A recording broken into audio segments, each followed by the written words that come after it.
Mga puso, patok karon na mga kafe sa isip lugar nga magpahimutangan o makarelax apan pinalahi ang tima nining usa ka kafe nga among nabisita. Apan pinalahi kining usa ka kafe nga nimunta sa may Del Rosario Extension sa Baguno sa Dakbayan sa Sugbo. Kung ngano ato kining sayran, pinaagi ni ining report.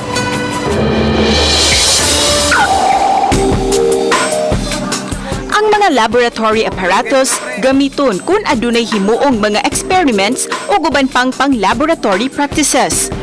Apan, pinalahi kining usa ka cafe nga nahimutang sa may Del Rosario Extension sa Baguno sa Dakbayan sa Sugbo. Tungod kay gamit nila ang mga laboratory apparatus sa ilang mga drinks o pagkaon, sama na lang ni ining beaker ug Erlenmeyer flask nga mao'y gisudlan sa ilang mga lamiang drinks. May pakapin pang steering rod nga gamiton sa pag-ukay sa mga imnunon.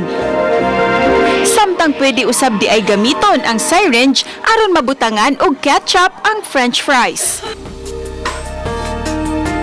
Gani ang maong cafe napuno usab sa mga disenyo ug ekipo nga makit-an sulod sa usa ka laboratory.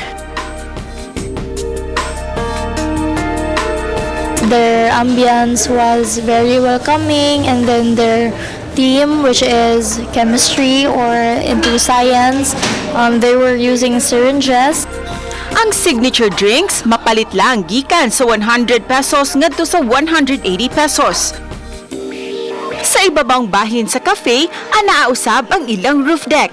Gawas nga mahimo kang magtuon, mahimo usab kang mag-relax. Samtang gatanaw sa maanindot nga view sa Dakbayan sa Sugbo. Actually, sa iyahang profession sa akong amo is doctor, may good siya. So, iyahang anak may nag-design sa place. Uban ni Lian Sinkulan ug Godfrey Relian, Cecil Quibod-Castro, Balitang Bisdak.